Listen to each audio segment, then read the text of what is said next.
welcome back to my channel. This video is going to be about Zig and the path to destruction. So who is Zig Novak? If I sound a little weird, my mouth hurts over here, like I have some dental issues up here. Anyway, moving on. But Zig Novak is introduced about season 13 along with Tori, Maya, Tristan, and he is a little broke boy, okay? He comes from a poor family. His mom has a convenience store that doesn't really do too well. He is Tori's boyfriend. Yeah, that's essentially the start of it. He likes to skateboard, and so we're just really focused right now on his relationship with Tori. So him and Tori, they have a very simple but complicated dynamic, I would say, because I would say it's simple in the fact of like, it's a girl putting too much energy into a guy, but it's also complex because of how we get to where we get with Maya. But at the beginning, Tori's just really struggling with putting up boundaries and being able to like stand up for herself and have her own life. She's essentially the Anya that we have, but stops herself from being too attached to him. That's what Anya needed to do. She needed to her and Sav needed to limit their interactions with each other. And so Tori, she's really just learning how to focus on herself as well. She does pageants, but outside of that, that's all we really know about her. She does pageants, and she does, she has like a YouTube channel with Tristan where they talk about West Side Story, which is kind of like me because I'm on here talking shit about Degrassi. Anyway, moving on. And the relationship is fine. Then Maya does the pageant with Tori, and we get the whole situation of Maya feeling not good enough, not feeling attractive enough to Cam, and Zig just reassures her, he helps her out, and they kiss. And yeah, we go down a whole spiral when it comes to Zig and his relationship with Maya and so on and so forth. So essentially, he's attracted to Maya, obviously. After they kiss, he really struggles with being with Tori, but also being attracted to Maya. And then he has issues with the fact that Maya chose Cam over him. Essentially, that's what I get from it, that Zig just really had a tough time with being placed second, essentially. He doesn't handle it well, obviously. He's very jealous. He's constantly trying to talk to Maya, being like, I thought you were done with Cam. Oh my God, why don't you be with me? And Maya's like, you have a whole ass girlfriend, dude. Like, you have a whole ass girlfriend, and she's my best friend. No. Get far away from me. No. And so Zig is obviously upset. We get to the whole situation with Cam during a Bittersweet Symphony, I believe the title was. I'll put it up here or whatever. During Bittersweet Symphony, it's very complicated because Zig wants Maya, but he also, I can't say he hates Cam. I think he's just extremely jealous of Cam because Cam is actually doing what he said he was going to do, and actually changing. Not even changing for Maya, but being more attentive. So really, Maya gave him some critique about the relationship, and he took that and he received that, and he started to do better. Like holding her hand, kissing her cheek, complimenting her, like things that I feel like a normal relationship is like, where it's just like, if you're not feeling valued, if you feel like you're missing something, you communicate that, and hopefully your partner reciprocates and takes it in, receives it, and changes their behavior, or at least adjusts to what you need at the time. And Cam did just that. For a kid who was severely depressed and was getting dogged on by Zig, I think he did pretty damn well. I'm just saying. We really get to this situation of Zig versus Cam. And I feel like Cam knows that Zig is attracted to Maya. I don't remember if Cam knew that Zig and Maya kissed, but he does get the hint of Zig liking Maya, or at least wanting her. So in Bittersweet Symphony, when all things go to hell, when Cam headbutts him during the hockey game because they're doing a school spirit thing, Zig snaps at him, and obviously when they're in the principal's office, Cam is just suspended for the day, and Zig's like, he's crazy, he's a psycho. You know they love to throw that word around, especially as a teenager. And in Degrassi, those are like the key words that you can hear every single time. We heard it with Rick, like I think we hear it with Hunter too. Like you hear that all the time. Either you hear it crazy, psycho, or a combination. Like that's what you hear all the time. So then when Cam is waiting for Maya on the front steps of Degrassi, when he's finally able to come back, Zig tells him to stay out of Maya's life for good. And we all know how that ends. And I feel like that was the catalyst for Zig feeling guilt and a lot of resentment towards himself because of how he acted in the situation. And really leads down to the spiral of self-destruction, because at first I believe, to me, he wasn't self-destructing at the beginning. He was being a stupid teenage boy who liked 2 girls. Maya was like, we're not doing it. That was a dumb mistake. I will never do that again. I'm with Cam. We fixed it. Like, not to say that Maya's not at fault, because Maya's at fault too. Because girl, you had no fucking reason to kiss your best friend's boyfriend. They were both in the wrong. Both in the wrong. Maya went down a different spiral than Zig, okay? They're completely 2 different spirals, but yet they clashed into each other several times. As you can see in my video, I'll add in the description box here too, or tag it up at the top whenever I actually get to my desktop, which is rarely anytime. So probably more than likely in the description box, the video of Maya, Miles, and Zig and the ghost of Cam, how it looms over everybody. I'm gonna keep plugging it because I'm gonna need y'all to watch that video. I love that video so fucking much. Watch it, watch it. Thank you. Anyway, it's pretty much a lot that's going on with Zig that we don't see later on. So after Cam's death, we really don't focus on Zig anymore. We get a hint of it after Maya kind of does her own little spiral. It's like a mini spiral. It's just because she is in a stage of like anger and denial wrapped up in one when it comes to Cam not asking for help and feeling as if that's how they broke up. So it's a lot going on with Maya. So we only really see Zig when he tells her that he'll wait for her. And then we never really see him again, to be quite honest. I don't know if the actor was doing something else or whatever, but we don't see him anymore. We don't see him for quite some time until everyone gets back from Paris. So flash forward, because I feel like there's not so much material when it comes to Zig in that in-between time because he wasn't there.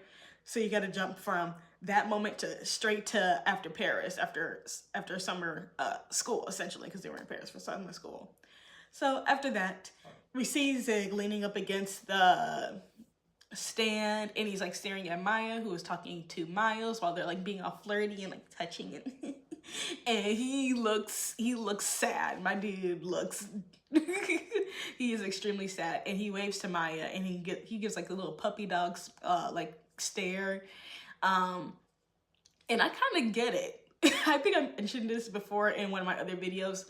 I kind of get it. Like, you told this girl that you'd wait for her, and she said okay, and she comes back and she's interested in another guy. Like, that's gotta hurt, bro. Like, that's gotta sting a little bit. And then after that, we really don't see Zig anymore, but we get alluded to some situation going on at home, and then we actually see Maya following him, essentially. Maya and Miles, and Maya's like wondering what's going on with Zig. He's squatting in a house, so Zig got kicked out of his house. Okay, so I actually washed my hair, finally. But anyway, let's get to the actual point. So Zig ends up moving. He gets kicked out of his parents' house because of gang activity. He moves in with Tiny and Tiny's brother for a while. There's more gang activity. There's some other stuff. Me, personally, I don't care for the gang story plot lines. I just don't care. Y'all know how I feel about Drew and Bianca and their gang thug situation. I don't care for it. I don't care for it in this one either.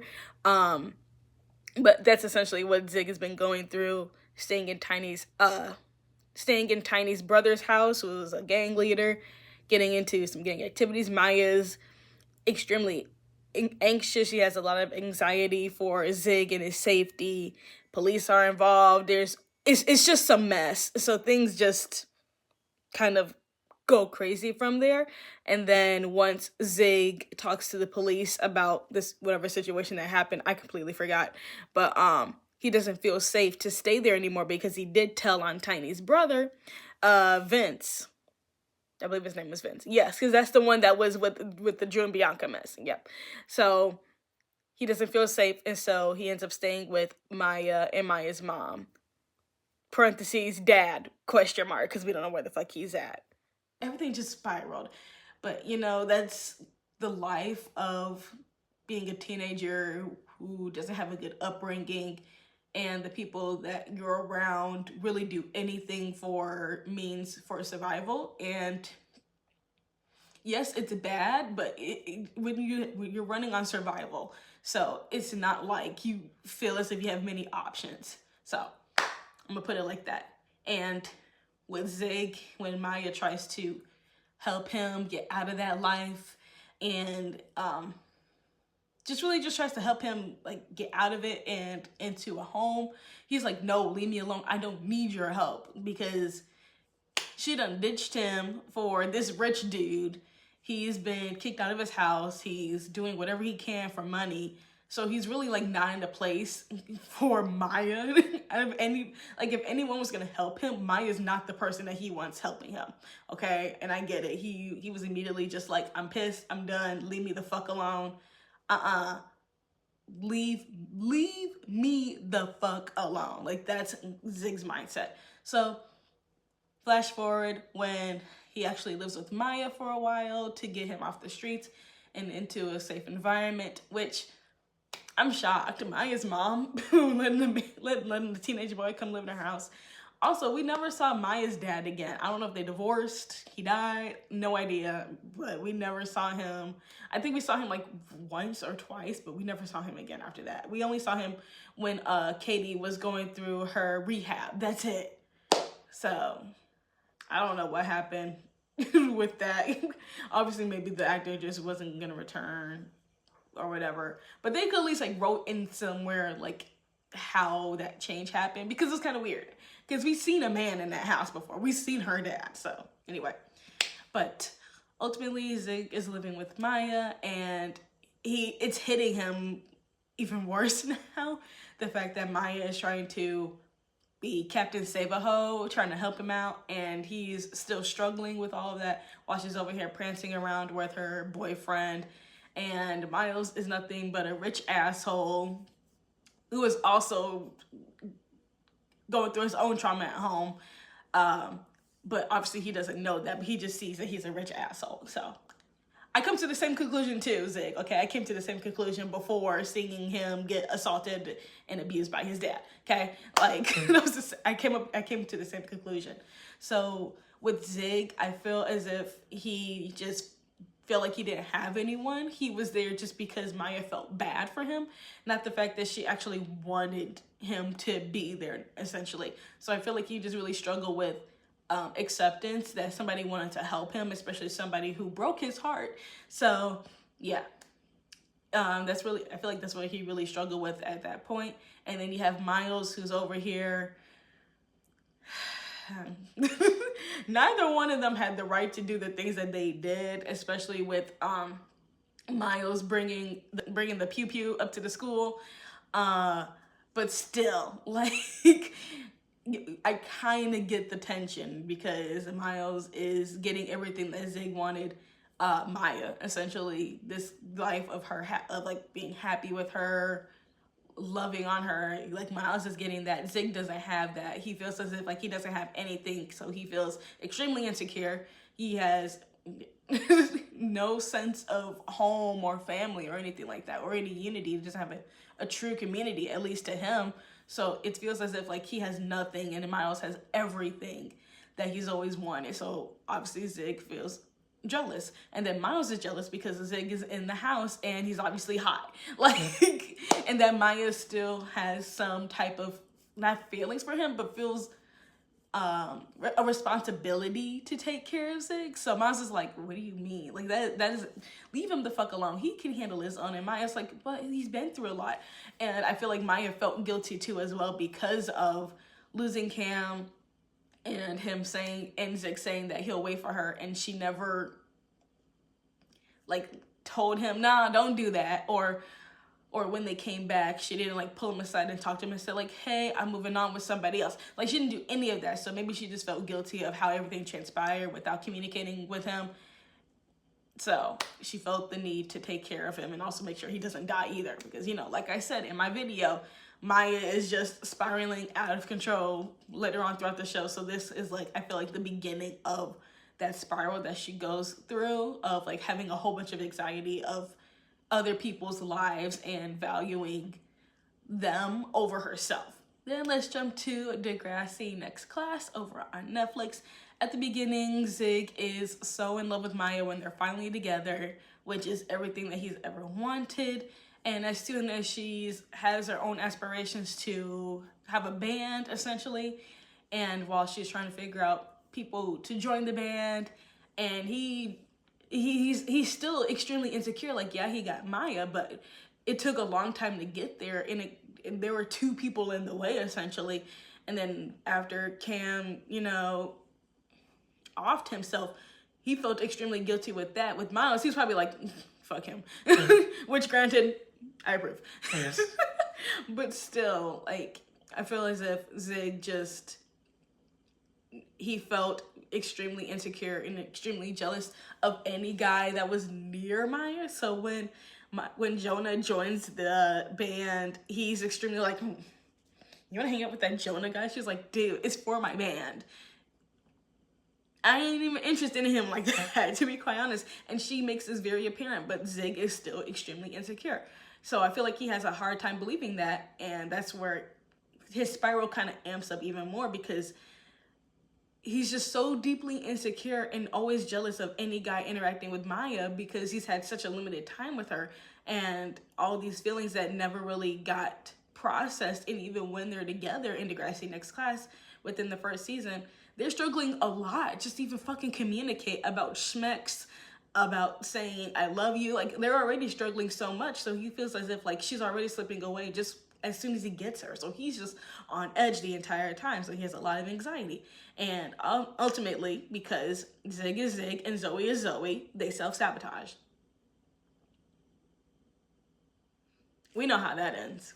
Like, and then when Maya finds out, she's like, nope, I'm done. And literally, he just ruined the entire freaking relationship then and there. Like, it's done. As soon as you got her, you get jealous as soon as a guy's just around her. Zig self-sabotaged so fucking hard. It's kind of ridiculous. Okay? Because Zoe, out of all people, Zoe, the same girl who has caused Maya so much trauma. But I don't think Zig knew that, because a lot of that stuff was going on between Maya, Tristan, and Miles. So I don't think Zig really knew the implications of hooking up with Zoe would be.